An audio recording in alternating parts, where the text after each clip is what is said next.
मेष राशि की 3 महीने की 8 बड़ी भविष्यवाणी, जिसे सुनकर आपके भी होश उड़ने वाले हैं। मई, जून, जुलाई में होगी ये 3 बड़ी घटनाएं। जी हाँ दोस्तों, आज मेष राशि के लिए 8 ऐसी भविष्यवाणी सामने आने वाली है जो न सिर्फ चमकाएगी बल्कि तुम्हें भीतर तक हिला देगी। इनमें छुपा है तुम्हारा अतीत, तुम्हारा वर्तमान और तुम्हारा आने वाला भविष्य। ये वो बातें हैं जो तुमने कभी किसी से नहीं कही, लेकिन ये ग्रहीय संकेत आज उन्हें जुबान देने वाले हैं। दोस्तों, ये 3 महीने आपकी जिंदगी के सबसे महत्वपूर्ण महीने बनने जा रहे हैं, क्योंकि इन्हीं 3 महीनों में वो सब हो रहा है जो कई सालों में एक बार होता है। 29 मार्च को शनिदेव राशि परिवर्तन कर चुके हैं और आपकी 7.5 की शुरुआत हो चुकी है। 15 मई को बृहस्पति देव, जो हर साल एक बार राशि बदलते हैं, वो भी अपने स्थिति बदलेंगे और 18 मई को राहु देव, जो लगभग हर 18 महीने में एक बार राशि बदलते हैं, वो भी आपके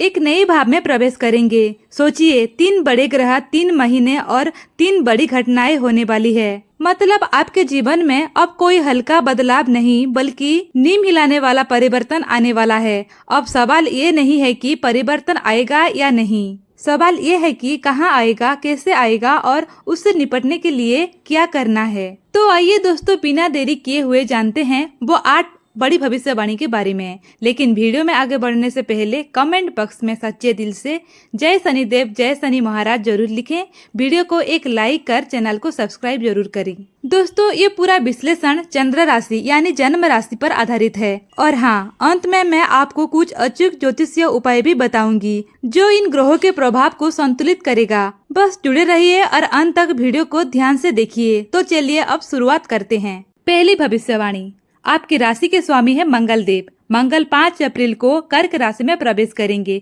यानी कि मिथुन से निकलकर सीधे आपके चतुर्थ भाव में आ जाएंगे। और सबसे खास बात यह है कि एक बार कर्क राशि में आने के बाद मई और जून दोनों महीनों तक मंगल वहीं पर ही टिके रहेंगे। अगर स्वास्थ्य रिलेटेड अगर मैं बात करूं तो साफ तौर पर कहूं तो इन 3 महीनों में कोई बड़ा रोग या गंभीर स्वास्थ्य समस्या दिखाई नहीं देती, क्योंकि बृहस्पति की स्थिति मजबूत है और सूर्य भी उच्च के होकर आगे बढ़ रहे हैं। बस एक छोटी सी सलाह है, 15 जून के बाद जब बृहस्पति तीसरे भाव में पूरी तरह स्थापित होंगे, तब आपको पाचन तंत्र यानी डाइजेशन और पेट से संबंधित मामलों में थोड़ा ध्यान रखना होगा। तले भुने खाने से परहेज करें और जल का सेवन बढ़ाएं, क्योंकि बृहस्पति और मंगल की संयुक्त चाल ये दिखा रही है कि पेट और मानसिक बेचैनी यही 2 क्षेत्र हैं जहां से थोड़ी समस्या आ सकती है। बाकी शरीर में शक्ति बनी रहेगी, मन भी दृढ़ रहेगा। बस गुस्से को संयम में रखें और पेट का थोड़ा ख्याल रखें।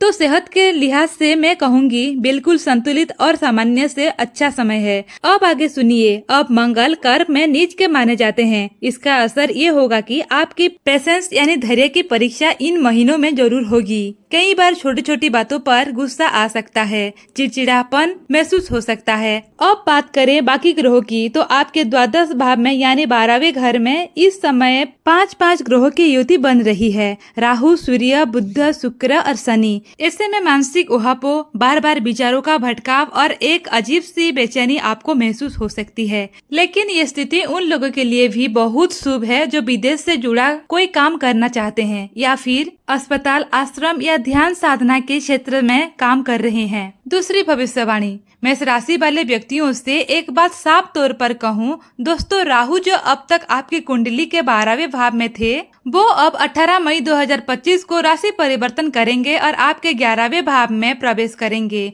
और जैसे ही राहु 11वें भाव में आएंगे, ये बदलाव पूरे 18 साल बाद आपके जीवन में फिर से हो रहा है। तो इसका प्रभाव सीधा आपकी इनकम, प्रमोशन और फाइनेंशियल ग्रोथ पर दिखाई देगा। राहु जब 11वें भाव में आते हैं तो वो आपकी इनकम को एक नई दिशा देते हैं और ये समय है जब आपको अचानक से धन लाभ या किसी प्रमोशन का समाचार या फिर किसी नए पोस्टिंग, ट्रांसफर या रेल में बदलाव की संभावना बनती है। लेकिन ध्यान रहे, सिर्फ राहु के आने से कुछ नहीं होगा। अगर आप खुद भी मेहनत कर रहे हैं, एफर्ट्स डाल रहे हैं, तभी राहु का ये गोचर आपके लिए फलदायक साबित होगा। अब बात करते हैं विद्यार्थियों की। जैसे ही राहु 11वें में आएंगे, केतु भी 18 मई को ही पंचम भाव में प्रवेश कर जाएंगे। केतु पंचम में आते हैं तो शिक्षा से जुड़े कुछ परिवर्तन सामने लाने लगते हैं। कई विद्यार्थी अपना कॉलेज बदल सकता है कोई स्कूल या ट्यूशन सेंटर चीज कर सकता है या फिर किसी नए स्ट्रीम या नए विषय को अपनाने का विचार कर सकता है। ये सब परिवर्तन एक दिन में नहीं होंगे, लेकिन 18 मई के बाद धीरे धीरे चीजें आपकी लाइफ में बदलती दिखाई देंगे और वहीं से कई बड़ा निर्णय, कोई नया करियर मोड़ या नई दिशा में कदम शुरू हो सकता है। तीसरी भविष्यवाणी।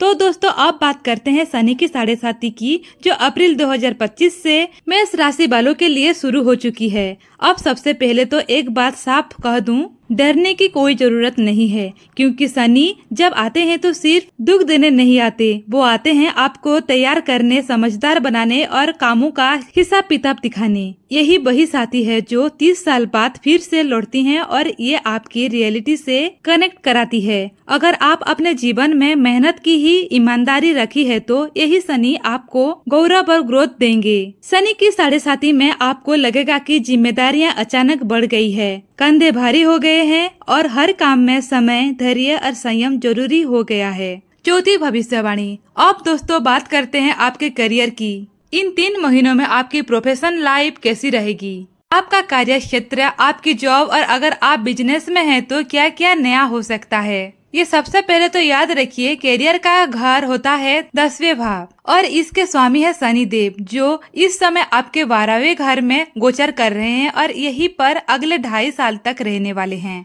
अब जब 10वें घर के स्वामी 12वें घर में हो तो समझ जाइए ये फॉरेन कनेक्शन, विदेशी कंपनियों में नौकरी या फिर विदेश में सेटल होने के योग को उजागर करता है। जिन मेष राशि वालों का सपना था विदेश में नौकरी करने का, या जो लोग एमएससी कंपनी में अप्लाई कर रहे थे, या जिनका मन था कि अब कुछ नया करना है, देश से बाहर जाना है, तो अब उनके लिए दरवाजे खुलने वाले हैं। 5वीं भविष्यवाणी। अब दोस्तों जरा बात करते हैं आपके लव रिलेशनशिप की। और यहाँ एक बात मैं विशेष तौर पर मेष राशि के जातकों से कहना चाहूंगी। देखिए, सबसे पहली बात, अपने स्वभाव की उस जीत को अब थोड़ा कंट्रोल में लाना होगा, क्योंकि अब शनि देव आपके 12वें भाव में आ चुके हैं और शनि की 7.5 का शुभारंभ भी हो चुका है। अब ये समय ऐसा है जिसमें आप खुद ही बिना वजह की आशंकाएं, शक या मिसअंडरस्टैंडिंग अपने रिश्ते में पैदा कर सकते हैं, और वो भी बिना किसी ठोस वजह के छोटी छोटी बातों को लेकर दिल पर ले लेना, जरा सी बात पर ओवर थिंकिंग करना और फिर उसी के चलते अपने पार्टनर से बहस तक पहुंच जाना।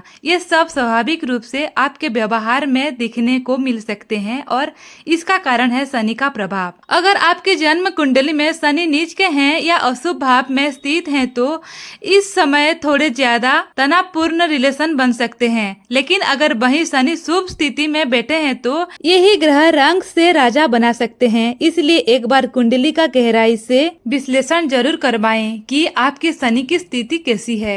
6ठी भविष्यवाणी। अब दोस्तों बात कर लेते हैं शिक्षा की। सबसे पहले बात, अगर आप कुछ नया शुरू करने की सोच रहे हैं, कोई नया कोर्स, कोई बड़ी पढ़ाई या फिर किसी प्रतियोगी परीक्षा की तैयारी, तो मैं आपको स्पष्ट कहना चाहूंगी कि 1 मई से पहले कोई बड़ा स्टेप मत लीजिए। अब खास बात उन विद्यार्थियों की जो गवर्नमेंट जॉब की तैयारी कर रहे हैं या फिर जिनका कोई एग्जाम 14 अप्रैल से लेकर 14-15 मई के बीच है। ये समय आपके लिए गोल्डन पीरियड है। सूर्य की उच्च स्थिति आपको मान सम्मान, आत्मविश्वास और सफलता की ओर ले जाने में मदद करेगी। 7वीं भविष्यवाणी। अब दोस्तों बात करते हैं आपके बिजनेस की, और मैं एक बात साफ साफ कहना चाहूंगी मेष राशि वालों से कि आपका बिजनेस सही चलेगा, इसमें कोई शक नहीं है। हाँ, अप्रैल का महीना थोड़ा स्लो रह सकता है, थोड़ी सी चाल धीमी दिखाई दे रही है, लेकिन मई का महीना खासकर 7 मई के बाद आपको पॉजिटिव साइड में ले जाएगा।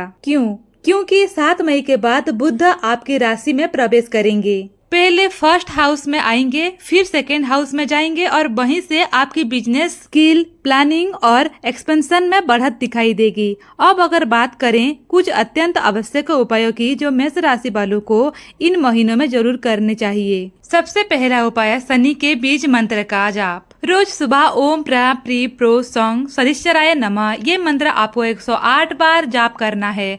दूसरा उपाय, हनुमान चालीसा का पाठ रोज करें। अगर आप रोज सुबह कर सकते हैं तो बहुत उत्तम है। इन 4 उपायों को अपने नियम से किया तो शनि के 7.5 का असर संतुलित हो जाएगा और जीवन में ग्रोथ, पॉजिटिव चीजें और शांति आना शुरू हो जाएगी। तो तो दोस्तों कैसी लगी आपको ये जानकारी? अगर दिल से जुड़ा महसूस हुआ हो तो वीडियो को लाइक जरूर कीजिए, शेयर कीजिए अपने अपनों के साथ और जुड़े रहिए हमारे साथ। हम लाते रहेंगे आपके लिए ऐसी ही ज्योतिषीय मार्गदर्शक बातें।